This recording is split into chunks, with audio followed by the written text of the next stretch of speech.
हा, शिंदे सरांनाही मी को होस्ट केलेलं आहे. शिंदे मॅडम पण आहेत भाषासाठी आज आपल्याला मार्गदर्शन करणार आहेत. त्यांना मीही करते. त्यांनी जर हँड रेज केला तर.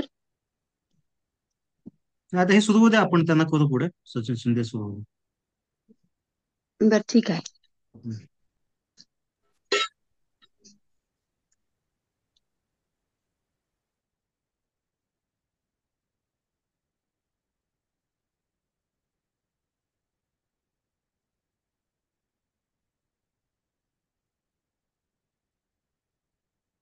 अनम्यूट होऊन बोला मॅडम. सचिन शिंदे सर, तुम्ही पण अनम्यूट होऊन मग बोला. हा सर. सर्वांना नमस्कार. आज आपण पुन्हा एकदा निपुण महाराष्ट्र कृती कार्यक्रम या वेबिनार अंतर्गत उपस्थित आहोत. आजचं आपलं हे दुसरं सत्र आहे. पहिल्या सत्रामध्ये आपणा सर्वांना ज्ञात असेलच की आपण माढा तालुक्यातील विनोद परिचारक सर आणि संतोष चव्हाण सर यांच्याकडून संख्याज्ञान किंवा त्या संबंधित जी काही जादूचा पेटारा आपण म्हणतो किंवा गणित पेटी आहे त्या संबंधित त्यांनी छान प्रकारे आपल्याला कृतीयुक्त मार्गदर्शन विद्यार्थ्यांच्या सहभागाने केलेलं होतं. आणि एकंदरीत साहित्य कशा प्रकारे आपण प्रभावी वापरू शकतो हे आपण आपल्या पहिल्या सत्रामध्ये पाहिलेलं आहे. तर आजचं हे वेबिनारचं दुसरं सत्र आपण आजच्या दिवशी आयोजित केलेलं आहे. जिल्हा प्रशिक्षण संस्था वेळापूर आणि शिक्षण विभाग यांच्या जिल्हा परिषद सोलापूर यांच्या संयुक्त विद्यमानाने. आणि अर्थातच आज आपण दोन्ही विषयांचं सत्र एकत्रितपणे आयोजित केलेलं आहे. सुरुवातीला आपण गणितासंबंधित जे काही आपल्याला निपुण महाराष्ट्र कृती कार्यक्रम 5-5 चा जो GR आहे त्या अंतर्गत ज्या काही क्षमता बांधणी दिलेल्या आहेत, टप्प्याटप्प्याने दिलेल्या आहेत, त्या तुम्ही कशा आपल्याला आत्मसात करायच्या आहेत आणि त्यातलं ध्येय आपल्याला पूर्ण कसं करायचं आहे, किंवा दुसरी, तिसरी, चौथी, पाचवी किंवा अपेक्षित असेल तर 6वी, 7वी, 8वी. आणि त्याचप्रमाणे जर आपण संख्याज्ञान ते 99 पर्यंतची वजाबाकी याचा विचार केला तर कशा प्रकारे आपण विद्यार्थ्यांना पोहोचवू शकू याबाबतचं मार्गदर्शन या विविध सत्रांमध्ये आपण घेणार आहोत, घेत आहोत. विविध पर्यवेक्षणी यंत्रणेमार्फत शाळांना भेटी केल्या असता शिक्षकांनी बऱ्यापैकी चांगला प्रतिसाद निपुण महाराष्ट्र कार्यक्रमाला दिलेला आहे असं दिसून येत आहे. नोंदी केलेल्या दिसून येत आहेत. क्षमता बांधणी विद्यार्थ्यांची चांगली होत आहे असं दिसून येत आहे. परंतु काही शाळांमध्ये अजूनही विद्यार्थी त्या क्षमतांपर्यंत पोहोचलेले नाहीत असंही निदर्शनास येत आहे. त्यामुळे या वेबिनारचा लाभ सर्व शिक्षकांनी घ्यावा यासाठीच ह्या वेबिनारांचं आयोजन आपण आपल्या वरिष्ठ स्तरावरून सूचनेवरूनही घेत आहोत आणि शिक्षकांनी काही आपल्या मागणी केलेली आहे त्याच्यावरूनही घेत आहोत. तर त्यानुसार आज आपण सुरुवातीला पहिलं जे सत्र घेणार आहोत गणिताचं घेणार आहोत. हे सत्र आपले मार्गदर्शक आजचे जे आहेत ते आहेत सचिन जयप्रकाश शिंदे सर, जिल्हा परिषद प्राथमिक शाळा कुरुल, तालुका मोहोळ इथे ते उपशिक्षक म्हणून कार्यरत आहेत. MA BEd त्यांचं झालेलं आहे. अनुभव त्यांचा 23 वर्ष आहे. जिल्हा तालुका या विविध स्तरावर त्यांनी तज्ज्ञ सुलभकाचं काम केलेलं आहे. त्यामुळे मला वाटतं कदाचित बऱ्याच शिक्षकांना ते माहिती आहेत. तर आजच्या ह्या गणिताच्या मार्गदर्शनासाठी मी सचिन शिंदे सरांना विनंती करते की त्यांनी आपलं सत्र सुरू करावं. शिंदे सर. हा, नमस्कार. सोलापूर जिल्ह्यातील सर्व शिक्षक बांधवांना, भगिनींना माझा नमस्कार. निपुण महाराष्ट्र अंतर्गतचा GR पारित झालेला आहे. त्या अन्वये आपल्याला सर्व शाळांवर भाषा आणि गणित या दोन विषयांवर खूप काम करायचं आहे. त्यापैकी गणित हा विषय माझ्याकडे आजच्या सत्रासाठी डायट मार्फत देण्यात आलेला आहे. 2री ते 5वी गणित विषय व त्या विषयामधलं संख्याज्ञान व संख्यावरील क्रिया ह्या दोन गोष्टींच्या संदर्भामध्ये आज आपण चर्चा करणार आहोत. उद्बोधन सत्र सुरू आहे. ह्याच्यामध्ये इयत्ता 2री आणि 3री ते 5वी ह्या दोन टप्प्यामध्ये संख्याज्ञान या महत्वाच्या विषयावर आज आपण चर्चा घडवून आणणार आहोत किंवा चर्चा करणार आहोत. सर्वप्रथम आपण सुरुवातीला सर्व शाळांमधून अध्ययन स्तराच्या संदर्भामध्ये इयत्ता 2रीच्या 11 आणि 13 ह्या संख्याज्ञान आणि संख्यावरील क्रिया ह्या घटकांवर आपण अध्ययन स्तर निश्चित केलेले आहेत. अध्ययन स्तर निश्चित करत असताना आपल्या वर्गातील आपल्या इयत्तेतील मुलं हे नेमकं कोणत्या ठिकाणावर आलेले आहेत हे आता बऱ्यापैकी सर्व शिक्षकांना कळून समजलेलं आहे. मग आता त्यांना शिकवणं, त्यांचा अध्ययन कृती कार्यक्रम करणं ह्या गोष्टींचं काम चालू आहे.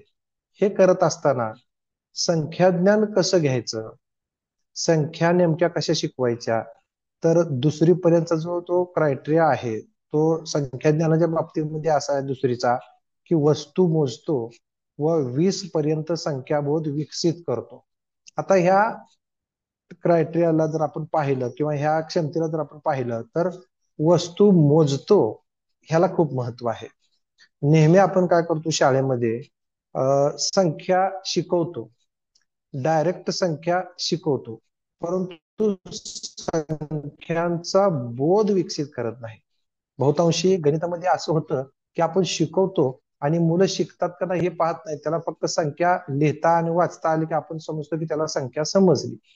परंतु प्रत्यक्ष गणित जे आहे हे अमूर्त स्वरूपाचं गणित त्या विद्यार्थ्यांच्या समोर जातं आणि त्या गणिताच्या शिक्षकाला ते अमूर्त स्वरूपाचं गणित हे मूर्त स्वरूपामध्ये शिकवण्यासाठी वस्तूंचा आधार घेणं खूप गरजेचं आहे. आपल्या शाळेमध्ये आलेल्या गणित पेट्या असतील किंवा शिक्षकांनी स्वतः जमवलेलं काही साहित्य असेल तर गणिताचे सर्व संबोध क्लिअर होण्यासाठी वस्तूंचा उपयोग करणं अतिशय महत्वाचं आहे. आता आपल्याला ह्या निपुण महाराष्ट्र कार्यक्रमामध्ये जर पाहिलं तर इयत्ता दुसरीला 0 ते 9 संख्या क्रमाने म्हणतो असं आहे. तर आता संख्या जर आपण पाहिलं तर अगदी पहिलीत आलेल्या विद्यार्थ्याला सुद्धा आज 100 पर्यंतच्या संख्या येत आहेत. पण संख्या नुसतं म्हणता येणं किंवा क्रमानं म्हणता येणं म्हणजे संख्याबोध नाही. संख्येचं संख्या पण त्याला ओळखता आलं पाहिजे, संख्या त्याला वेगवेगळ्या प्रकारानं ओळखता आली पाहिजे, त्याचा बोध त्याला झाला पाहिजे. मग ह्यासाठी काय करता येईल त्यावर थोडस मी तुम्हाला आता बोलणार आहे. आपल्याला गणित विषयामध्ये संख्या ज्ञान शिकवत असताना अगदी पहिलीच्या वर्गापासून असेल किंवा आपले जे आता अध्ययन स्तरावर संख्या ज्ञानामध्ये काही विद्यार्थी आपल्याला दिसले असतील की बाबा त्यांना 9 पर्यंतच्या संख्या येत नाहीत किंवा 20 पर्यंतच्या संख्या येत नाहीत किंवा शून्याचा संबोध कळत नाही किंवा दशक समजत नाही. तर ह्या सगळ्या गोष्टी जर आपल्याला समजून घ्यायच्या झाल्या तर सगळ्यात महत्वाची गोष्ट अशी आहे की गणित विषयाच्या ज्या गेल्या 6-7 वर्षामध्ये ज्या वेगवेगळ्या भाषा विकसित झालेल्या आहेत तर त्या गणिताच्या सर्व भाषांमधून विद्यार्थ्यांच्या समोर संख्या ज्ञान सांगता आलं पाहिजे. ती कला आपल्याला शिक्षकाला सुलभक म्हणून अतिशय चांगल्या प्रकारे पार पाडायची आहे. तर आता संख्या शिकवण्याचे जे टप्पे आहेत ते कसे आहेत बघा. सुरुवातीला 1 पासून 5 पर्यंतच्या संख्या शिकवायच्या, त्यानंतर शून्याचा संबोध शिकवायचा, त्यानंतर 6 पासून 9 पर्यंतच्या संख्या शिकवायच्या आणि नंतर दशक म्हणजे 10 कसा तयार होतो हे शिकवायचं आहे. आपण काय करतो 1 2 3 4 5 6 7 8 9 10 आणि लगेच 11 12 13 आणि मुलांना ऑलरेडी ते म्हणता येतं, पण म्हणता येणं म्हणजे संख्याबोध झाला असं नाही. तर आता काही गोष्टी तुम्हाला मी प्रॅक्टिकली पण सांगणार आहे. बघा आपल्या भाषा विषयाला एकूण 9 भाषा आहेत. गणित विषयामध्ये गणित शिकवण्याच्या 9 भाषा आहेत. तर ह्या 9 भाषा कोणत्या, तर सर्वप्रथम सगळ्यात महत्वाची पहिली जी भाषा आहे ती भाषा म्हणजे बोटांची भाषा. कारण विद्यार्थ्यांच्या सोबत कायमस्वरूपी असणारा जर म्हणजे एखादी वस्तू असेल तर ती बोट आहे आणि तुम्ही आम्ही सुद्धा लहानपणापासून बोटांच्या आधारे खूप गणित घेतलेलं आहे. त्यामुळे विद्यार्थ्यांच्या समोर गणिताच्या संख्या ज्ञानाचा पूर्णपणे संबोध होण्यासाठी आपल्या ह्या बोटांचा वापर करायचा. आता बोटांचा वापर करत असताना सुद्धा कसं होतं, आता एखादा 30 मुलांचा 40 मुलांचा वर्ग आहे समजा, त्या वर्गामध्ये आपण शिकवतो, परंतु आज जर आपण पाहिलं की अध्ययन स्तरावर पाठीमागे पडलेली जी मुलं आहेत तर ती पाठीमागे का पडतात ह्याचं जर कारण शोधलं तर आपण जे त्यांच्यासमोर सादरीकरण केलेलं असतं त्या सादरीकरणामध्ये ते कन्फ्युजन असतं. ते समजून घेत असताना कुठंतर त्यांना अडलेलं असतं, त्यांच्या नजरेत काहीतरी चुकीचं दिसलेलं असतं, ते चुकीचा बोध घेऊन त्यांचे संबोध क्लिअर होत. मग काय आहे, आता मी तुमच्या समोर सांगतो असे ही मी पकडली बोट, मुलांनो ही किती बोट आहेत, तर आपल्या वर्गातली 90% मुलं ही 3 बोट आहेत म्हणून सांगतील. परंतु काही मुलं अशी असतात की त्यांना हे 2 सुद्धा बोट दिसत असतात. ते कन्फ्युज का होतात, सर किंवा आपल्या मॅडम आपल्याला सगळीच बोटं दाखवत आहेत. मग मी तीन, हे समोरची मुलं तीन का म्हणतायत, मग ही दोन बोटं नाहीत का? तर काही अंशी आपल्याला थोडासा बदल करायला लागेल. बोटांची भाषा अशा पद्धतीने दाखवावं लागेल, अशा पद्धतीने दाखवावं लागेल, अशा पद्धतीने. आता चार दाखवा म्हणलं तर आपण वर्गात असेच चार दाखवतो. असं चार कधी दाखवलंय का? किंवा असं चार कधी दाखवलंय का? तर ह्या पद्धती जेव्हा आपण बदलू तेव्हा विद्यार्थ्यांच्या संकल्पना क्लिअर होतील, त्यांचे संबोध स्पष्ट व्हायला सुरू होतील. पहिली झाली बोटांची भाषा. दुसरी आहे वस्तूंची भाषा. आता आपल्या शाळेमध्ये ह्या अशा प्रकारचे खूप जोडो ब्लॉक आहेत, ह्या स्ट्रॉच्या अशा काड्या आहेत, असे चमचे आहेत, त्यानंतर मणिमाळा आहेत आणि खूप वस्तू आहेत की जेणेकरून वस्तूंचा उपयोग आपल्या संख्या ज्ञानासाठी होऊ शकतो. त्यानंतर पुढची भाषा आहे बघा, कृतीची भाषा. आता कृतीची भाषा म्हणजे विद्यार्थ्यांकडून कृती करून घेणं आणि स्वतः शिक्षकांनी कृती करणं. मग कृतीमध्ये काय होतं? उड्या मारणं, लंगडीच्या उड्या मारणं, ह्या पद्धतीचे वेगवेगळ्या कृती. जितके तितके, जितके तितके हा शब्द प्राथमिक स्तरावर गणित शिकवत असताना खूप महत्वाचा ठरतो. जितके, मी जितक्या उड्या मारतो तितक्या तुम्ही उड्या मारा, मी जितक्या टाळ्या वाजवतो तितक्या टाळ्या तुम्ही, म्हणजे जितके तितके हा संबोध अगदी पहिलीच्या वर्गापासून झाला पाहिजे, किंवा जे अध्ययन स्तरात पाठीमागे मुलं पडलेले आहेत त्यांच्यासाठी झाला पाहिजे. त्यानंतर तिसरी भाषा आहे आपली कृतीची भाषा. वस्तूंची भाषा झाली, बोटांची. चित्रभाषा. आता चित्रभाषा म्हणजे बघा, आपल्याकडे सहजासहजी अशी चित्र उपलब्ध असतात.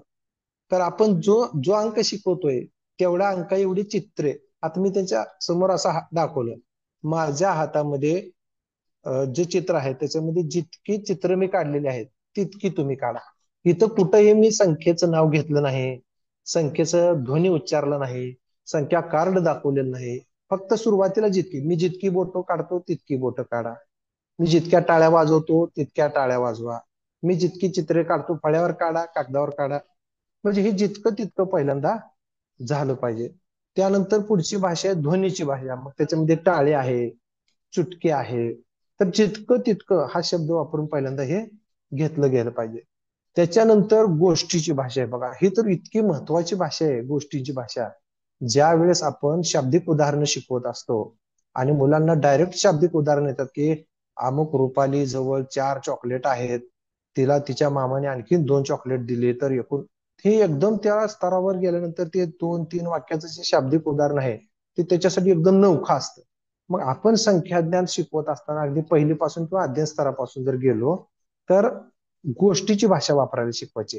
की एकची गोष्ट आहे, समजा आपण 2 अंक शिकवतो तर 2 अंकासाठी प्रत्येक मुलाने एका अर्ध्या ओळीची, एका ओळीची गोष्ट बनवली पाहिजे. की बाबा माझ्याजवळ 2 चॉकलेट आहेत.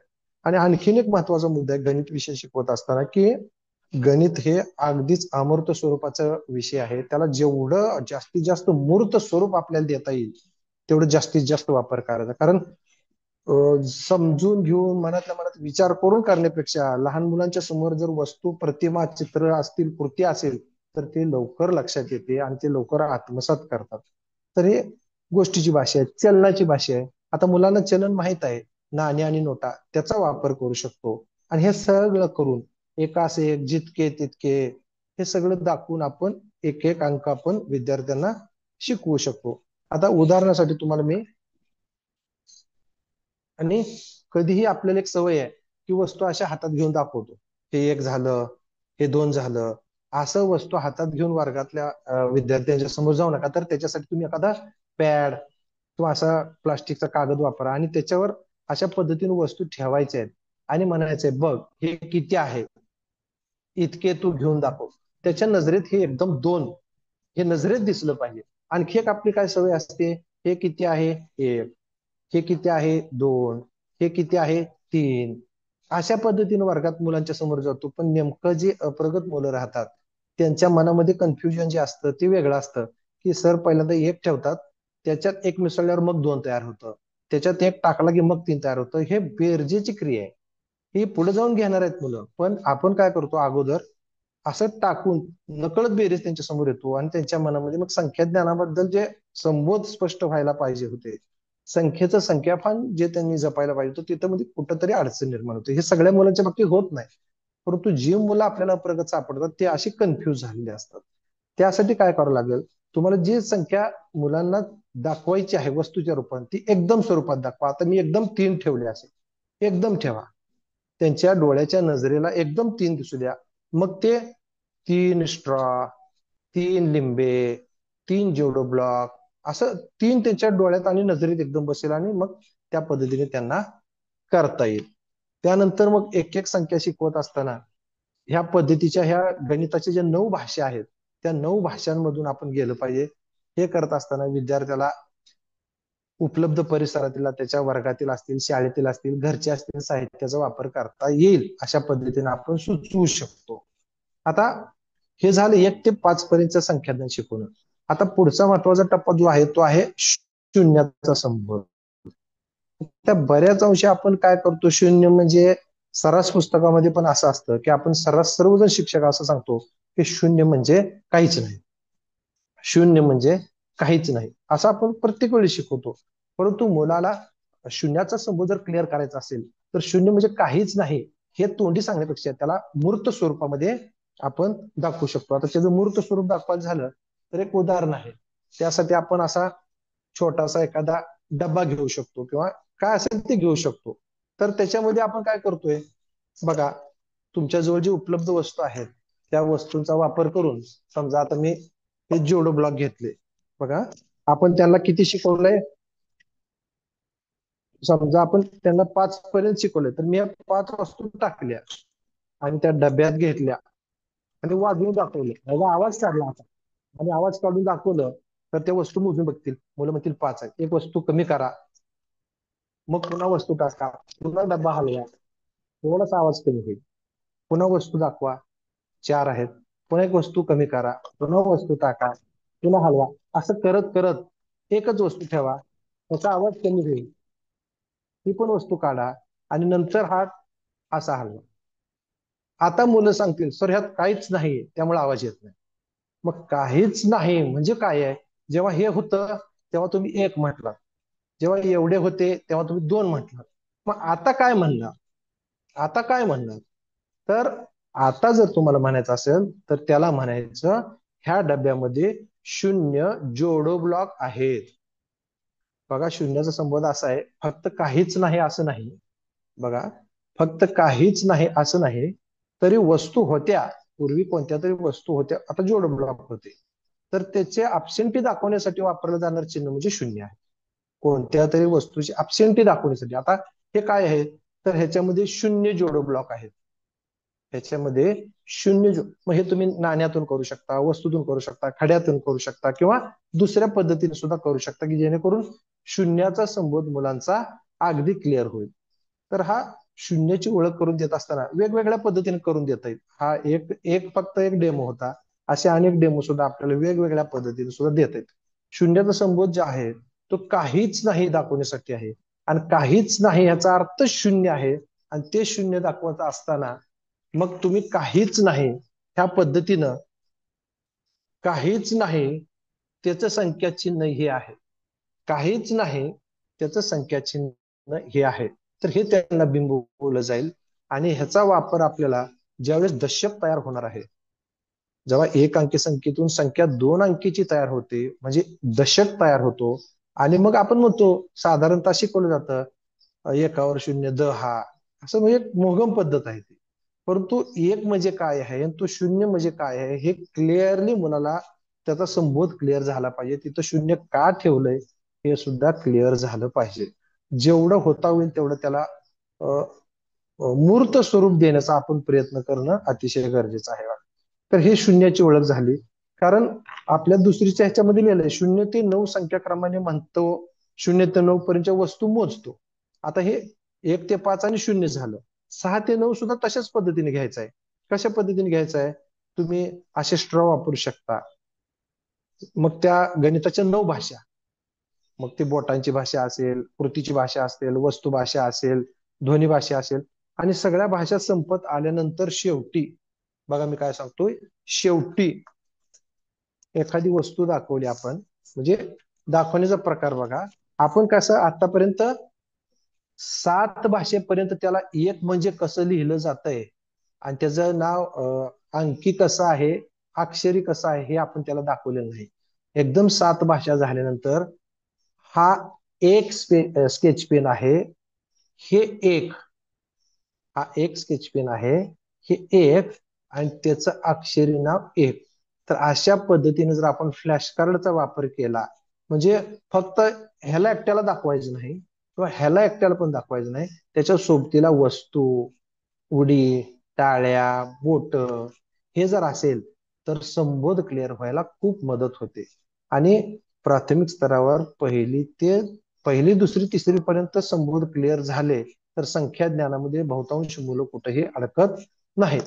आता हे झालं 9 पर्यंत भाषा शिकवणं, अंक शिकवणं. मग त्याच्यामध्ये गणिताच्या 9 भाषेतून हे सगळे अंक शिकवले. आता त्यांना 9 पर्यंत अंक येतात हे ओळखायचं कसं? आपल्याला वाटलं मुलांनी 1 पासून 9 पर्यंत वळीनं पाटीवर लिहिलं म्हणजे त्याला 1 ते 9 पर्यंत येतं, असं नाही. किंवा 1 ते 9 पर्यंत त्यानं म्हटलं, नॉनस्टॉप म्हटलं तर त्याला 9 पर्यंत येतं, असं नाही. सगळ्या मुलांच्या बाबतीत हे योग्य ठरत नाही. मग आपण कसं ठरवणार की मुलाला अंकाचा बोध झालाय का? समजा 6 अंक आहे, 4 अंक आहे, त्याला समजलाय का? तर त्याच्यासाठी आपल्याला अशा पद्धतीने जावं लागेल की वेगवेगळ्या स्वरूपात त्याला तो अंक सांगता येतोय का? मग समजा तुम्ही भरपूर वस्तूंचा संच ठेवला, अशा वस्तू ठेवल्या, ह्यातल्या 2 जोड ब्लॉक मला घेऊन दाखव. मग त्यानं 2 उचलले तरच त्याला 2 कळलेला आहे. 2 टाळ्या वाजवून दाखव, 2 उड्या मारून दाखव, 2 लिहून दाखव, 2 बोटे काढून दाखव. अशा पद्धतीने वेगवेगळ्या भाषेमध्ये त्याला करता आलं तर त्याला त्या संख्यांचा बोध झाला आहे असं आपण समजू. आता बऱ्याच अंशी असं होतं बघा, समजा तुम्हाला मी म्हटलं 28 लिहा, तर 28 म्हणल्यानंतर आजही मुलांच्या मनामध्ये सगळ्या 28 म्हणजे 2 8, 2वर 8, 2.8 असं येतं. आणि अंक आठवतात, 2 आणि 8 अंक आठवतात. पण त्याला असं पण आठवलं पाहिजे की 28 म्हणजे 10 रुपयाच्या 2 नोटा आणि 8 सुट्टे. असं आठवलं पाहिजे की मनीमाळेवरचे 10चे 2 स्लाइड म्हणजे 2 टप्पे आणि 8 सुट्टे. आता सुट्टे आणि दांडे हे सुद्धा आपल्या गणित पेटीमध्ये भरपूर प्रमाणामध्ये आहे. 100 पर्यंतचे सर्व अंक जोडो ब्लॉक असतील किंवा ते घनाकृती ठोकळे असतील, त्याच्यामध्ये दशक दांडे आहेत, शतक पाटे आहेत, ह्या सगळ्याचा वापर करून आपण त्यांना संख्या ज्ञान घेऊ शकतो. तर हा हा जो ही जी पद्धत आहे की गणिताच्या 9 भाषांचा वापर करून संख्यांचा बोध देणं, संख्यांचं संख्यापन त्याला समजून देणं, आणि ह्या 9 भाषेमध्ये विद्यार्थी 9 पर्यंतचे अंक आणि शून्याचा संबोध जर शिकला तर पुढच्या गोष्टी थोड्याशा सोप्या जातात. आता पुढची जर गोष्ट कुठली असेल तर ती दुसरीला पण लागू पडते की दशक समजणे. त्याच्यासाठी मी काय करत होतो बघा, ज्यावेळेस पहिलीचा वर्ग होता त्यावेळेस काय करायचो, मुलांना असा चॉकलेटच्या म्हणजे आईस्क्रीमचे जे चमचे असतात हे असे खूप काही स्वस्त विकत मिळतात, हे भरपूर मोठा बंडल टाकायचा, एक 2-3 मुलाचा ग्रुप करायचा, बंडल टाकायचा आणि त्यांना डायस द्यायचा आणि दोघात तिघात खेळायला लावायचं. मग डायसवर त्यांनी असं टाकलं, समजा कोणाचे किती पडतील तेवढ्या काड्या त्यांनी उचलून घ्यायच्या, कुणाचे किती पडतील तेवढ्या काड्या त्यांनी उचलून घ्यायच्या. फक्त त्याला एक अट सांगितलेली की 10 काड्या झाल्या की बंडल बांधायचा बाजूला ठेवायचा, तुझ्याजवळ 10 आल्या की त्याचा गट्टा बांधायचा बाजूला ठेवायचा. त्यांना आधी काही सांगितलेलं नव्हतं की ह्याला मला दशक शिकवायचं आहे किंवा ह्याला दशक म्हणतात वगैरे काय नाही. त्यांच्या मनामध्ये गोष्ट अशी बिंबवायची या खेळाच्या माध्यमातून की 10चा गट्टा बांधणे, 10चा गट्टा बांधणे, 10चा गट्टा बांधणे. मग हे 2 4 6 दिवस कंटिन्यू खेळ झाल्यानंतर मुलांच्या डोक्यामध्ये असं लक्षात येतं खेळता खेळता की ती मोजतात पण 9 पर्यंत मोजतात आणि 10ची काडी आली ती 10 म्हणतात सुद्धा बरं का आणि गट्टा बांधतात. परंतु त्यांना अजून दशक आपण शिकवले नाही, तो त्यांचा पूर्वानुभव असेल किंवा सहज वृत्तीने ते 10 पर्यंत पोहोचलेले आहेत. ज्यावेळेस त्यांना मला दशकापर्यंत न्यायचं आहे त्यावेळेस त्यांना मी दशक कसा शिकवत होतो बघा, तुम्हाला थोडस म्हणजे असं मी बरेच अंशी फरशांवर लिहिलंय, परंतु तुम्हाला असं कार्ड दाखवतो. आता हे उलट दिसतंय इथं खरं, परंतु हे घर एककचं आहे, हे घर दशकचं आहे. हे सगळं करत असताना बघा मी काय करायचो, अशा सुट्ट्या काढ्या त्यांच्या समोर ठेवून दाखवायचो एककच्या घरामध्ये. आता तुम्ही फक्त तिथून फील करा, 1 2 3 4 5 6 7 8 9 आणि एक काडी जाणून बुजून बाजूला असायची. मग सर म्हणे सर 9 झालेत, मग अजून एक काडी मी तिथे टाकली. मग मुलंच म्हणायची सर 10 झालेत की मग ह्याचा गट्टा बांधूया, सर 10 झालेत की गट्टा बांधूया. आणि जी त्यांना मी अगोदर खेळायला दिलं होतं त्याच काड्या इथं मी पहिल्यांदा त्यांना दशक शिकवण्यासाठी वापरल्या. मग मुलांना लागलेल्या सवयीप्रमाणे मुलांनी ह्याचा गट्टा बांधला. गट्टा बांधल्यानंतर काय झालं, असा रबर लावून गट्टा बांधला आणि तो मुलांनी ह्या एककच्याच घरामध्ये ठेवला. हे एककचं घर इथंच ठेवला. मग मी मुलांना सांगितलो, बाळांनो, हा जो गट्टा बांधलाय ह्याचं घर हे नाही. इथं तुम्ही काय ठेवत होता, अशी एक एक जी होती, अशी एक एक एक एक एक एक एक एक अशी जी होती, त्याचं घर एकक आहे. पण आता हा एक एक आहे का, नाही, हा गट्टा झालाय.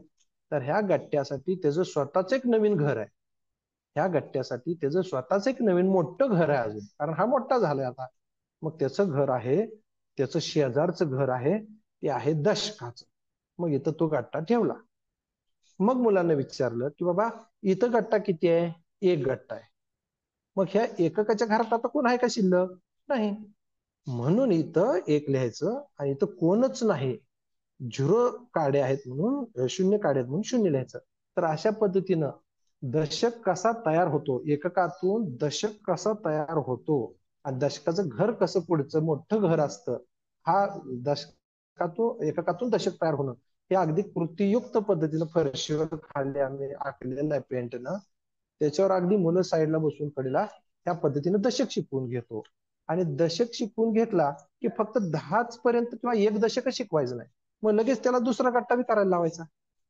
सर मग हे दोन दोन झालेत की गट्टे, अरे मग हा एक दशक आहे, एक होता, ह्या दोन झाले, दोन दशक. मग लिहि, दशकाच्या घरात दोन गट्टे, दोनचा संख्या चिन्ह लिहिलं, एककाच्या घरात कोण नाही, मग शून्य. मग 2 दशक 20, अगदी 1 दशक 10, 2 दशक 20 पासून 9 दशक 90 पर्यंत शिकून घेतलं. आता इथं मध्ये आधी कुठंही 21, 11, 17 शिकवलेलं नाही.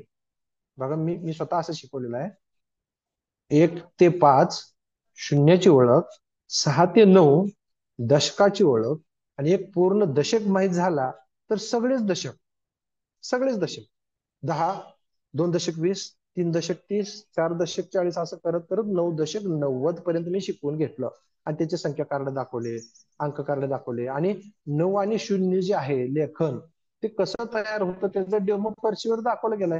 हे 9 गट्टे आहेत दशकाच्या घरात म्हणून 9, एककाच्या घरात कोणच नाही, कोणच नाही याचा अर्थ शून्य म्हणून शून्य.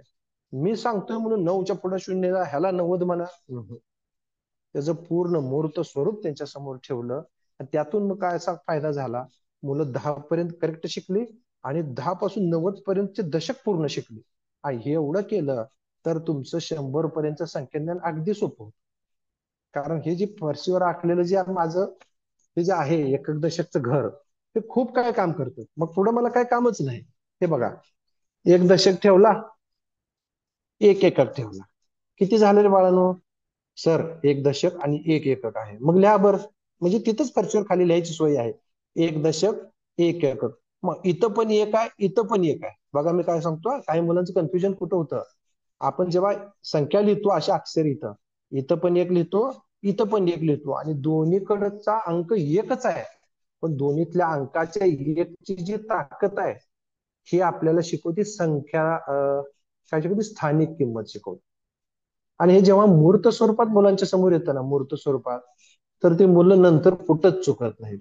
बघा, ह्या दशकाच्या घरात पण एकच अंक लिहिला समजा, आणि ह्या दशकाच्या एककाच्या घरात एकच लिहिलाय, पण इथल्या एकची किंमत एवढी आहे, 1 चमचा, आणि इथल्या एकची किंमत मात्र एक बंडल आहे, एक दशक दांडा आहे, किंवा एक दशकाचा गट्टा आहे. हे त्यांच्या लक्षात येतं की हे एक म्हणजे दशक म्हणजे 10 आहे, आणि इथलं एक म्हणजे फक्त निव्वळ एकक येत आहे. तर अशा पद्धतीनं ह्या संख्यांची नावं जे आहेत, मग 11 ते 20 असेल, पुन्हा 21 ते 30 असेल, आणि मग असं होतं ना अडचण कधी कधी, म्हणजे असं थोडस मी दुसरीतनं तिसरी चौथी पाचवीत पण जातोय जोडता जोडता, काय होतं, ज्यावेळेस 39, 59, 49 अशी जेव्हा संख्या आपण एखाद्या वेळेस वर्गामध्ये विचारल्या किंवा लिहा म्हटलं, तर मुलांना नेमकं काय आठवतं माहितीये का, 79 कितीवर किती, 49 कितीवर किती. मुलांचं आतापर्यंत शिक्षण असंच चाललंय, कितीवर किती हेच आठवणं, मग 4वर 9 हे असं, म्हणजे हे ह्याच्यात मुलं जात आहेत. पण मुलांना जर अशा पद्धतीनं आपण मूर्त स्वरूपामध्ये जर घेऊन गेलो तर निश्चितपणानं सांगतो तुम्हाला, मुलं ही 49 का 49, 4 दशक, दशकाचे 4 दांडे आणि 9 सुट्टे, हे त्यांना आठवलं पाहिजे. 10च्या 4 नोटा आणि 1 रुपयाची 9 नाणी, हे त्यांना आठवलं पाहिजे. आणि हे आठवलं तर त्यांना कितीवर किती हे आठवायची गरज नाही. ते संख्या अगदी क्लिअर पद्धतीने ह्या ज्या संख्या आहेत त्या सुद्धा आठवून घेतात. आता सेमी इंग्रजी किंवा इंग्लिश मिडियमला जर संख्या ज्ञान शिकवायचं झालं तर ते खूप सोपं आहे. 20 पर्यंत त्यांचं फक्त थोडस, 20 पर्यंत संख्या वेगळ्या म्हणजे उच्चारात येतात. त्याच्यानंतर 21, 22, 43, 40चं 43. परंतु हेच जर करायचं असेल मराठीतून, 43, म्हणजे आधी 3 एकक आणि लिहितो, पहिल्यांदा लिहितो दशक, म्हणतो एकक. हे थोडस मराठी माध्यमासाठी गणित विषयामध्ये मुलांना, म्हणजे आपली पारंपरिक जी पद्धत आहे की डायरेक्ट मुलांच्या समोर असं ह्याच्यातून जायचं, कुठल्या अंकातून डायरेक्ट अंक त्यांच्या समोर फ्लॅश करायचा, अक्षरी नाव सांगून मोकळं व्हायचं, ध्वनीतनं त्यांचा उच्चार करून मोकळं व्हायचं. मुलं कन्फ्यूज होत आहेत. आणि अशीच मुलं आपल्याला सापडतात बघा. नीट अभ्यास करून बघा, ज्या वेळेस आपण अध्ययन निश्चित करतो, जी मुलं थोडीफार शिकत असताना, मी अध्यापन करत असताना माझ्या जवळच्या काय अध्यापनाच्या थोड्याफार त्रुटी आहेत, त्या त्रुटीमध्ये ते अडकलेले असतात. मग आपल्याला आपल्या त्रुटी, मी असं म्हणत नाही की आपलं शिकवणं चुकीचं आहे, आपलं शिकवणं बरोबर आहे, परंतु काही मुलांच्यासाठी आपला आपला ट्रॅक थोडासा बदलावा लागेल, थोडासा स्पीड बदलावा लागेल, थोडस संयमानं थोडस वेगळ्या वस्तू हाताळाव्या लागतील. आपल्या वर्गातली 100% मुलंच मी शिकलेल्या पद्धतीने शिकतात असं काही नाही. आपल्या वर्गातली काही मुलं त्यांच्या त्यांच्या पद्धतीने शिकणार आहेत, काही मुलं माझ्या पद्धतीने शिकणार आहेत, आणि काही मुलं मी वेगवेगळ्या पद्धतीने शिकवतो त्या पद्धतीने शिकणार आहेत. सगळ्याला एक पद्धत लागू होत नाही. आपल्यासाठी चांगला शब्द आहे सुलभकाचा, आणि सुलभक म्हणजे सोपं करून सांगणारा, त्यांना वेगवेगळ्या माध्यमावर सोपं करून सांगणारा. तर मुलांना बघा, शिकवत असताना संख्यांचं गणिती नाव सांगितलं गेलं पाहिजे, व्यावहारिक नाव सांगितलं गेलं पाहिजे, जेणेकरून ह्या गणिती नावातून पुढे जाऊन मुलांना त्या व्यावहारिक नावात पण उतरायचंच आहे. त्यामुळं प्राथमिक स्तरावर आपण शिकवत असताना ह्या पद्धती अतिशय चांगल्या पद्धतीने आपण, आणि गणित शिकवणाऱ्याला संयम महत्वाचा आहे. 100% वर्ग जर गणितात चांगला करायचा असेल तर संयम आणि गणिताच्या 9 भाषा आणि गणिताचं भरपूर गणित पेटीतलं साहित्य ह्या पद्धतीने आपल्याला घ्यायचं आहे. तर हे संख्या ज्ञानामध्ये अजूनही काही गोष्टी आहेत बघा. त्याच्यामध्ये आपण संख्यांची मांडणी आहे, लेखन मी आता सांगितलं, लेखन करताना कसं आहे, मराठीमधून लेखन करताना दशक पहिला उच्चार काय ते एकक पहिला उच्चारला जातो, दशक नंतर उच्चारला जातो, लिहिताना मात्र उलट करतो आपण. 52, 43, 47, म्हणजे आधी आपण म्हणतो 4 लिहायला ठेवतो. असं काय, त्याच्यावर आपल्याला बारकाईनं लक्ष देणं गरजेचं आहे. बघा, मी आता ह्याच्यामध्ये तुम्हाला 1 ते 5 सांगितलं, शून्याचा संबोध सांगितला, 6 ते 9 सांगितलं, दशक कसा तयार होतो हे सांगितलं. आणि जेव्हा आपण ह्या वस्तूंच्या माध्यमातून मूर्त स्वरूपातून आपण जेव्हा मुलांच्या समोर फरशीवर म्हणा, किंवा तुम्ही प्लाउडचे सुद्धा, आता मी काही शाळेमध्ये असं बघितलं की छोटे छोटे प्लाउडचे घेतले 2x2 करून, खास मुलांना एकक शिकवणे, दशक शिकवणे. अगदी ह्याच्यातच पुढच्या ह्याच्यात मला विषय मिळाला तर मी सांगेन सुद्धा की बेरीज करत असताना हातचा कसा जातो किंवा उसना कसा घेतला जातो, तो मुलांना दृश्य स्वरूपात जर दिसला तर निश्चितपणानं मुलं कुठेही चुकत नाहीत. आपण जे बोलतो, जे सांगतो, ते मुलांना दिसलं पाहिजे, आणि जे आपण करतो ते त्यांना करायला पण मिळालं पाहिजे. ज्यावेळेस प्रॅक्टिकली ज्ञान मिळतं त्यावेळेस मुलं चांगल्या पद्धतीनं तयार होतात. तर आता दुसरीला बघा, 20 पर्यंतच्या वस्तू मोजणे आहे, ओळखतो आहे, संख्या लेखन आहे 20 पर्यंत. आता सर्रास आपण संख्या लेखन येतं असं गृहीत धरतो, परंतु आपल्या एखाद्या अधिकाऱ्यांनी अचानक वर्गात दुसरीच्या आणले, अरे 17 म्हणलं, मुलं तोंडाकडे बघतात. पण 11 ते 20 लिहा म्हणलं तर 1 मिनिटाच्या आत लिहून दाखवतील, सर सर सर सर. पण मधल्या आदली संख्या, तर मधल्या आदली न येण्याची कारण जी आहेत की आपण त्यांना फक्त अंक दाखवला, त्या अंकाचं नाव शिकवलं, परंतु त्या अंक म्हणजे संख्या पण शिकवलेलं नाही. त्याला ती संख्या बोध करून सांगितली नाही, संख्यांचा बोध त्याचा विकसित केलेला नाही. आणि हे विकसन करायचं असेल तर आपल्या निश्चितपणे, आता तुम्ही माझ्याकडे जर बघितलात तर कायमस्वरूपी शाळेमध्ये हे सगळं साहित्य माझ्या आजूबाजूला असतं आणि पहिली दुसरीच्या वर्गावर जर असं काम केलं पुढं कुठंच काय अडत नाही. हा पण माझा स्वतःचा अनुभव आहे. तर दुसरीच्या वर्गाला संख्या ज्ञानाचं असं आहे की 20 पर्यंतच्या वस्तूंच्या समूहात ठराविक संख्या एवढ्या वस्तू काढून दाखवतो. समजा 20 वस्तू त्याच्या समोर टाकल्या आणि त्याला सांगितलं आता 20 वस्तू मी अशा टाकल्या समजा एक दशकाचा गट्टा करून टाकलाय आणि अशा 10 सुट्ट्या काड्या टाकल्या ह्याला मी 20 म्हटलं. त्याला म्हटलं मी बरोबर आहे का हे टाकलेलं ठेवलेलं बरोबर आहे का? बरोबर आहे म्हणे. मग सांगितलं त्याला 15 काढून दाखव. मग तो एक दशकाचा गट्टा घेईल 5 सुट्टे घेईल. सर हे 15. मी कधी कधी असं करणार आहे हा दशक सुद्धा मोकळा करून टाकणार आहे. सुट्टी एकक 20 टाकणार आहे. ते सुद्धा गणितातले आणखी एक महत्वाचा विषय आहे. संख्यांचं बंद रूप आणि खुलं रूप. संख्यांचं बंद रूप आणि खुलं रूप हाही एक जो आपल्या अभ्यासक्रमामध्ये पण आहे पण त्याच्यावर आपण जेवढं फोकस करत नाही. परंतु संख्याचं बंद रूप आणि खुलं रूप हे सुद्धा जवळजवळ पहिल्या आणि दुसऱ्या वर्गामध्ये सतत 8 दिवस शिकवलं गेलं पाहिजे. खुल्या करून टाकायच्या संख्या आणि त्यांना बंद रूपात करून दाखवा म्हणायचं. बंद रूपात करायच्या संख्या त्याला खुलं रूप करून दाखवा म्हणायचं. आता तुमच्या समोर जे आहे ते माझं संख्यांचं बंद रूप आहे. म्हणजे हा एकक बंद आहे म्हणजे एक दशक आणि 5 15. तर हे खुलं जर केलं तर 15 एकक जरी अशा हातात घेतले तर ती ही संख्या 15 होणार आहे. ती खुल्या रूपात आहे. आणि ह्याचा वापर कुठं होणार आहे? ज्या वेळेस आपण हातच्याची वजाबाकी करतो का नाही तिथं हे उपयोगाला येतं. आपण असं काय शिकवतो चला हे संख्या लहान आहे शेजारच्या 8ला काट मारा त्याचा 7 करा ती इकडचं एक घ्या ह्याचं 4 होतं त्याचं 14 करा. पोरांना कळतच नाही. हे काट मारून 8चं 7 का केलं हे इकडं का घेतलं. ते जर कळत असेल तर दुसऱ्या स्वरूपामध्ये हे संख्याचं बंद रूप आणि खुलं रूप त्या मुलांच्या समोर जर शिकवलं गेलं त्याचं सतत आणि त्याची घाई गडबड चालत नाही. एक दिवस शिकवलं सोडून दिलं नाही चालत.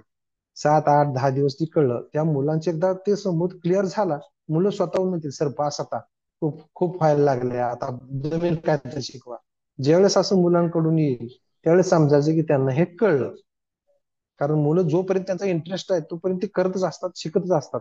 इंटरेस्ट कधी कधी होतो त्यांना कळलं समजलं की ती पास म्हणतात. तर ह्या पद्धतीने आपण संख्या ज्ञान 20 पर्यंत घेऊ शकतो. त्यानंतर दशक 90 पर्यंतचा घेऊ शकतो. आता 3री ते 5वी साठी जो आहे घटक संख्या ज्ञानाचा त्याची फक्त व्याप्ती वाढवलेली आहे.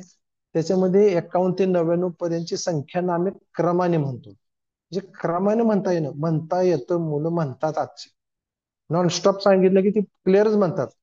पण तुम्ही एखादं संख्या कार्ड दाखवलं समजा तुम्हाला आता एखादं संख्या कार्ड आहे हे संख्या कार्ड तुम्हाला मी दाखवलं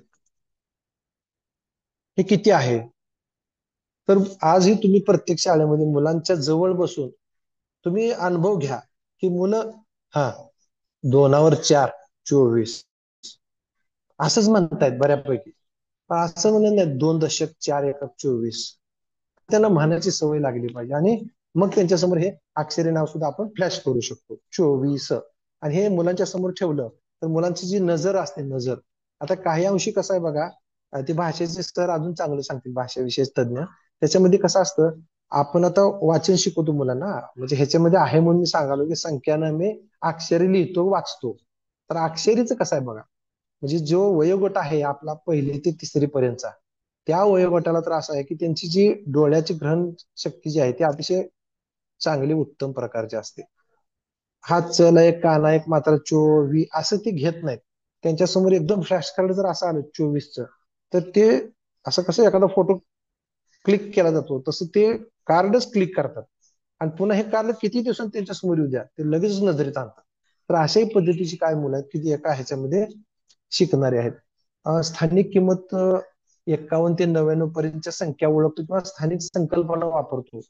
तर तेच आहे मी मगाशी जे दाखवलं ते तुमच्या वर्गामध्ये जर ह्या पद्धतीचे तथ्य आखलेले असतील आणि काड्या स्ट्रॉ जर तुमच्या वर्गामध्ये गणित कोपरा असेल कुठंतरी तुम्ही असाल नसाल जेवणाची सुट्टी असेल मुलांना जर मोबा दिली आपण ही वस्तू तुम्ही हाताळू शकता. ती मुलं स्वतः घेतील त्या घरात मांडतील ती स्वतः बोलतील त्यांना खडू द्या खाली अशी मोकळी घर ठेवा ती लिहितील आणि त्यांचं शिक्षण जे आहे ते स्वतः मुलं शिकतायत.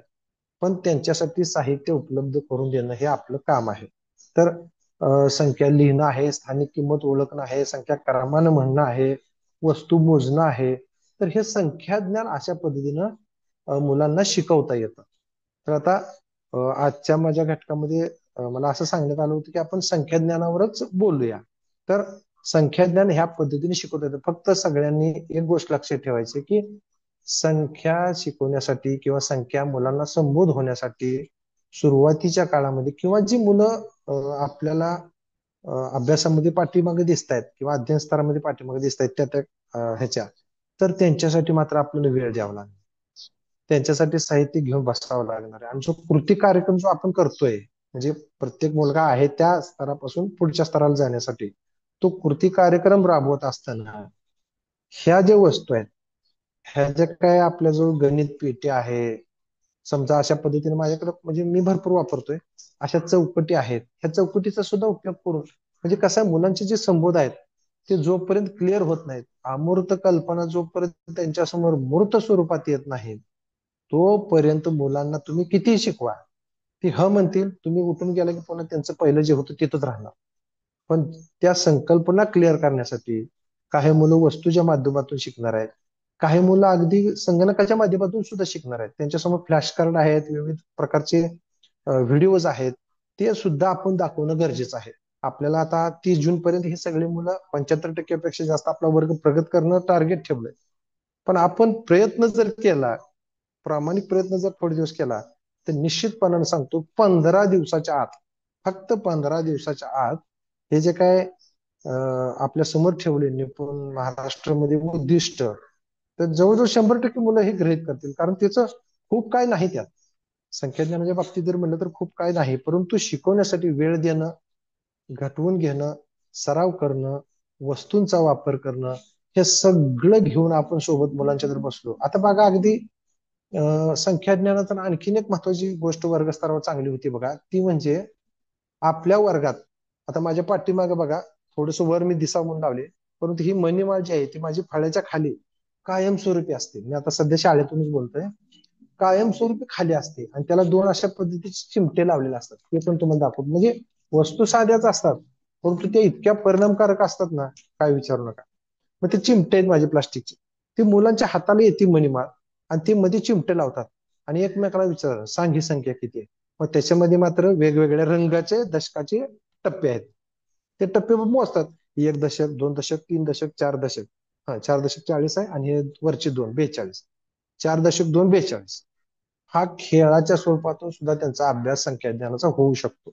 फक्त त्यांना साहित्य पुरवणं, त्यांच्या त्या शिक्षणाकडे आपण म्हणजे असं न कळत लक्ष देणं. त्यांना कळलं नाही पाहिजे की आपलं आपण कार्यालय सर बघतायत किंवा नाही, न कळत लक्ष देणं आणि समजून घेणं की त्यांचं काय चाललंय. तर ह्या पद्धतीनं ह्या निपुण महाराष्ट्रामध्ये इयत्ता 5वी पर्यंत जे आहे ते 0, 1 ते 5, 6 ते 9, दशक, दशकांची सगळ्या ओळख, दशक झाल्यानंतर दशकाच्या पुढच्या ज्या संख्या आहेत, मग 11 ते 99 पर्यंतच्या या 2 अंकी संख्या कशा तयार होतात. म्हणजे त्या डेमो मध्ये हे पण आहे की 1 अंकी पासून 2 अंकी संख्या तयार कशी होते, ते दृश्य स्वरूपात आपल्याला विद्यार्थ्यांना परिचयावर त्या पद्धतीने साहित्य घेऊन आणि खडून ते अंक लिहून दाखवत येतो. शून्याचा संबोध क्लिअर झाला तर प्रत्येक दशक कसा दिसतो किंवा काय आहे दशक म्हणजे, किंवा त्या प्रत्येक 1च्या पुढे शून्य लिहिलं 10, 2च्या पुढे शून्य लिहिलं 20, ते शून्य जे लिहिलं जातंय ते काय आहे. आणि हे 2 म्हणजे फक्त 2 आहे का, तर आपण 1-2 शिकताना 2 शिकलोय आणि दशकाच्या घरात 2 शिकलोय. मग हे 2 आणि हे 2 ह्यात काय फरक आहे. हे तिथलं 2 म्हणलं तर एवढंच होतं आणि ह्या दशकाच्या घरातलं 2 म्हणलं तर एवढं आहे. हे पण 2 आहेत पण काय आहे, 2 दशक आहेत. म्हणजे ह्याच्यातून विद्यार्थ्यांची स्थानिक किंमत क्लिअर होते. ह्याच्यामध्ये अपेक्षा ठेवली आहे, स्थानिक किंमतीच्या संकल्पना वापरून तो 51 ते 99 पर्यंतच्या संख्या ओळखतो. मग हे असं सांगून नाही जमत. तुम्ही असं प्रॅक्टिकली गेल्यावर जमणार आहे. तुम्ही फळ्यावर चॉक आणि ह्याचा वापर जर केला, जे स्थानिक किंमतीची घर आखली, एखादं दशक आखलं, ते थोड्या वेळ राहतं पुसून जातं. परंतु तुम्ही प्रॅक्टिकली जर मुलांना अशा पद्धतीने दिलं तर ह्या स्थानिक किंमती सुद्धा म्हणजे हे पण 2 आहे, हे पण 2 आहे, पण ह्याची स्थानिक किंमत किती आहे आणि ह्याची किंमत किती आहे हे मुलांना क्लिअर कट होतं. त्यामुळं अमूर्त ज्या कल्पना आहेत त्या जर मूर्त स्वरूपात आणायच्या असतील तर आपल्या शाळेमध्ये असलेली गणित पेटी, आपण जमा केलेलं साहित्य, मी तर तुम्हाला सांगतो, ज्यावेळेस माझ्याकडे पहिलीचा वर्ग होता तर माझ्या पहिलीतल्या मुलांजवळ त्यांच्या स्वतःचे दशकाचे गट्टे होते, त्यांच्या स्वतःचे चिंचुक्याच्या एवढ्या पिशव्या भरलेल्या होत्या, त्यांच्या स्वतःचे खडे होते. आणि हे त्यांचंच मटेरियल घेऊन त्यांनाच बसवायचं आणि त्यांच्याकडून करून घ्यायचं आहे. आणि त्यांचं मटेरियल त्यांना घेऊन बसलं आणि आनंददायी पद्धतीने जर घेतलं तर निश्चितपणानं मुलांचा जो संख्याज्ञान हा घटक आहे हा क्लिअर कट होतो. त्यामुळं संख्याज्ञान, आणि एवढं करून सुद्धा काही मुलं पाठीमागे राहतात. असं पण नाही की बाबा ह्या पद्धतीने केल्यावर सगळ्याच मुलांनी, थोडस उशिरा शिकणारी, त्यांच्या गतीनं शिकणारी सुद्धा मुलं आपल्याकडे आहेत. आपण ज्या गतीने शिकवतो त्या गतीनं पण काय शिकतात, पण काही मुलं ज्यादा वेळ घेतात, तर त्यांना ज्यादा वेळ देण्याची मानसिकता सुद्धा आपल्याकडे असली पाहिजे. त्यामुळं विद्यार्थ्यांच्या समोर जाताना आपण गणित शिकवत असताना गणितातले सगळेच घटक असे आहेत बरं का. म्हणजे माझ्या तर अनुभवानं असं आहे की गणित विषयामधले जवळजवळ सगळेच घटक असे आहेत की त्याला साहित्य घेऊन शिकवावं लागतं. आणि हे साहित्य कुठपर्यंत आहे, त्यांचा संबोध क्लिअर होईपर्यंत. एकदा संबोध क्लिअर झाला तर बऱ्याच वेळा शिक्षकांनी मला असं पण विचारलं की प्रत्येक वेळेस साहित्यच घेऊन शिकवलं तर मुलांना असं कोबड्या दिल्यासारखं होत नाही का. तर संबोध क्लिअर होईपर्यंत साहित्य आहे. संबोध क्लिअर झाले, एकदा कन्सेप्ट क्लिअर झाले, त्यांना कळू लागलं, कसंही त्या 9 भाषांमधून आलटून पालटून जर त्यांना टाकायला लागलं आणि त्यांना यायला लागलं तर हे सगळं बाजूला ठेवायचं आहे. मगच ती मुलं आपल्या रेग्युलर लाईन मध्ये निश्चितपणाने येतील. तर संबोध क्लिअर करेपर्यंत शिक्षकाचं काम आहे. तर ह्या संख्याज्ञान ह्या घटकाविषयी दुसरी ते पाचवी पर्यंत, आता हे जे मी काय सांगितलं हे दुसरी ते पाचवी पर्यंत येऊ शकतं. ह्याच्यामध्ये आणखीन पण आहे की लहान संख्या मोठी संख्या, म्हणजे संख्याचे त्या संख्याज्ञानामधलंच आहे. लहान मोठेपणा आहे, सारखेपण आहे. तर लहान मोठेपणा सुद्धा शिकवताना आम्ही साधारणतः काय करायचो, शक्यतो पहिली दुसरीच्या मुलांना खाली बसून फरशीवर शिकवतोय. असं चॉकलेट ठेवायचे, पहिल्यांदा इकडं 5 चॉकलेट ठेवले, इकडे 2 चॉकलेट ठेवले आणि सांगितलं तुझ्या हाताचा जबडा असा कर. मग असं मी अक्षर करून घेतलंय, असं मगरीचं तोंड करून घेतलंय. तुला हे चॉकलेट खायचे तर तू कुणीकडे जाणार. मग साधारणतः जास्त जिकडे तिकडं, जास्त जिकडे समजा इकडे आहे तर हे असं, तर हे असंच असं चित्र त्यांच्याकडून आम्ही असं काढून घेतलं, असं हाताचा आकार काढून घेतला. मग त्याला पेक्षा मोठा पेक्षा लहान हे नंतर जेवढं प्रॅक्टिकली आणि खेळाच्या माध्यमातून जाऊ तेवढं हे क्लिअर चालतं. तर अशा पद्धतीनं संख्यांचा लहान मोठेपणा सुद्धा खेळाच्या माध्यमातून जर गेला तर मुलं आपोआपच, मग मोठी संख्या आहे तिकडे ते मोठं तोंड आपोआपच. नंतर मग कन्सेप्ट मध्ये आणायचं त्यांना, पण पहिल्यांदा खेळाच्या माध्यमातून आनंददायी शिक्षणाच्या माध्यमातून जर गेलो, विविध वस्तूंचा वापर करून जर गेलो तर निश्चितपणे अगदी हे नाणी नोटा सुद्धा वापरली बघा, सगळ्याकडे असतात हे. तर हे 1-1 रुपयाची नाणी घेतली, 9 नाणी झाली. मला माझ्या मुलांनी विचारलेला प्रश्न आहे, 9 नाणी झाली, त्यानंतर 1 रुपयाचं पुन्हा एक नाणं टाकलं, सर आता ह्याचा बंडल कसा बांधायचा. सर ह्याचं काय करायचं, तुम्ही काड्या स्ट्रॉचं सगळं करून घेतलं, जोडो ब्लॉकचं करून घेतलं, ह्याचं कसं करायचं, कारण नाण्यांची भाषा पण आहे, चलन भाषा आहे आपल्याकडे. मग त्याच्यासाठी आपल्याला त्या चलनी नाणी नोटा ज्या आहेत त्याच्यात सुद्धा उतरायचं आहे. बघा, म्हणजे हे सगळं साहित्य आम्ही वापरलेलं आहे, वापरतोय, सगळ्यांनी वापरावं अशी अपेक्षा आहे. त्यांना सांगायचं बाळांनो तुम्हाला माहित आहे हे किती झाले, 10 रुपये. हे किती रुपयाची नोट आहे, मुलांना माहित आहे बरं का. हे आजची मुलं खूप हुशार आहे, सर हे पण 10च आहे. मग ह्याचाच गट्टा म्हणजे हा, हे सुट्टे आणि हे बंदे. त्या अशा पद्धतीने सुद्धा मुलांना शिकवलं की हे हे 1-1 रुपयाचे 9 रुपये आणि हा 1 रुपयाची नोट, ही दोघांची किंमत एकच आहे, पण हे दशक आहे. त्याला ते फरशीवर ठेवून दाखवलं, हे 10 नाणी एका जागी ठेवली आणि 10ची नोट दशकाच्या घरात ठेवली. हे नोट म्हणजे 1 दशक, हे सुट्टे 9. ह्या पद्धतीने सुद्धा चलन भाषेतून सुद्धा आपण त्यांच्या समोर म्हणजे, आणि आपल्याला वाटतं की हे मुलांना म्हणजे आपल्या दृष्टीने हे थोडस म्हणजे आपलं वय झालेलं असतं किंवा आपला अनुभव मोठा असतो, आपल्याला वाटतं हे काय असं शिकवायचं वगैरे. तर तसं नाही. शिकायला आलेली सगळी मुलं नवीन आहेत, त्यांच्यासाठी हे सगळं चांगलं आहे, त्यांच्यासाठी हे सगळं आनंददायी आहे, त्यांच्यासाठी हे सगळं ग्रहणशील आहे, हे सगळं घेणार आहे. फक्त मला त्यांच्यापर्यंत जायचं आहे, मी हे सगळं घेऊन बसणार. आणि गणितासारखा सगळ्यात सोपा विषय आतापर्यंत नाही. एकदा जर कन्सेप्ट क्लिअर झाले तर गणित विषय हा सगळ्या मुलांना सोपा जातो. आणि एकदा गणित सोपं चाललं, कारण बऱ्याच वेळा आम्ही असं बघितलंय की गणिताचीच भीती, जगाच्या पाठीवर आताही विचारलं कुठला विषय आवड गेला तर गणितच म्हणतात. त्याचं कारण आहे गणिताच्या मुळाशी, त्याचं कारण आहे संबोधाशी, त्याचं कारण आहे माझ्या शिक्षक बांधवांनी शिकवण्याच्या पद्धतीशी. मला माझ्या शिक्षकांनी जसं शिकवलं त्याच पद्धतीने मी माझ्या मुलांना शिकवणार. अहो मी माझं उदाहरण सांगतो. पहिलीमध्ये जेव्हा माझ्याकडे एक मुलगी दाखल व्हायला आली होती, तिला पहिल्याच दिवशी 300 पर्यंतच लेखन येत होतं. म्हणजे तिथपर्यंत ती गेलेली होती. तिचे 30 पर्यंत पाढे पाठ होते. मी तिला काय शिकवणार पहिलीच सांग. परंतु हे घोकमपट्टीतनं आलेलं होतं. त्याला त्याचा पूर्ण संबोध माहित नव्हता. मग तिला मी सांगितलं, हे काड्या टाकल्या, मला ह्यातनं 17 काड्या काढून दाखव. मग 17 म्हणलं तिने सुट्ट्या काढून दाखवल्या. मग मला मी म्हटलं एक दशक आणि 7 काढून दाखव. मग दशक कुठं माहितीये ते.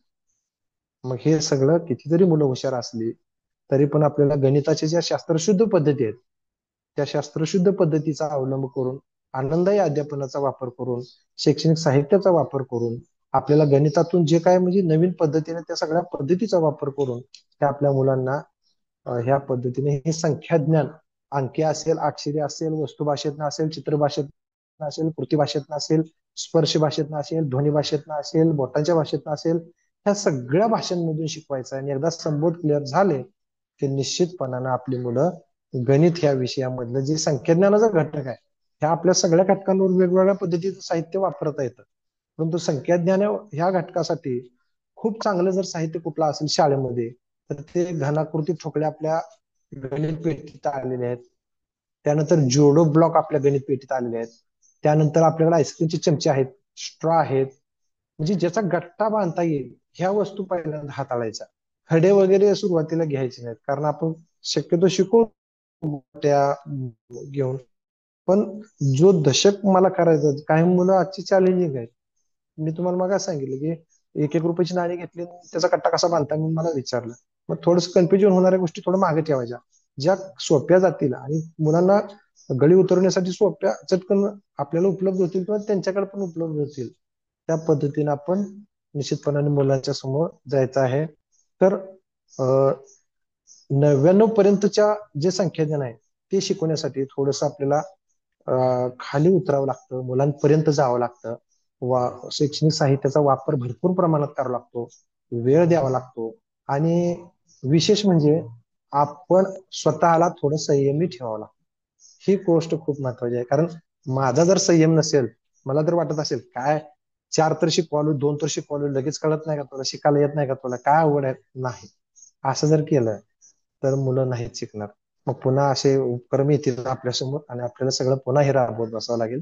त्यामुळे आता सुद्धा जे काय अध्ययन कृती कार्यक्रम आपण हाती घेतलाय, त्या कृती कार्यक्रमामध्ये ह्या पद्धतीने जर आपण 1-1, 2-2, 3-3 म्हणजे समान स्तरावर जी मुलं आहेत त्यांचे जर गट केले आणि त्या गटाला ती नेमकं कुठपर्यंत आले, समजा त्यांना दशक कळत नाही तर त्यांना दशकच समजावून सांगू. समजा त्यांना अजून शून्याचा बोध होईना तर त्या तेवढ्या ग्रुपला आपण शून्य समजावून सांगू. समजा त्यांना अंकी लिहिता येते पण त्याला अक्षरी येत नाही, त्या गटाला आपण अंकी आणि अक्षरी ह्याचा ताळमेळ घालून शिकू. पण त्याच्यासाठी दशकाचे गट्टे, दांडे, सुट्टे हे सगळं वापरावं लागेल. आणि संबोध क्लिअर केल्यानंतर आपला वर्ग प्रगत राहील असं वाटत नाही. तर मला जे आज संख्याज्ञान या विषयावर बोलण्यासाठी सांगितलेलं होतं, बऱ्यापैकी माझ्या पद्धतीनं, माझा जो अनुभव आहे त्या पद्धतीनं आणि माझ्या माझ्या पद्धतीच्या भाषेने मी सांगण्याचा प्रयत्न केलेला आहे. तर आपण सर्वांनी माझं ऐकून घेतलं त्याबद्दल मी मनपूर्वक आभार मानतो आणि मी इथंच थांबतो. धन्यवाद. धन्यवाद सर.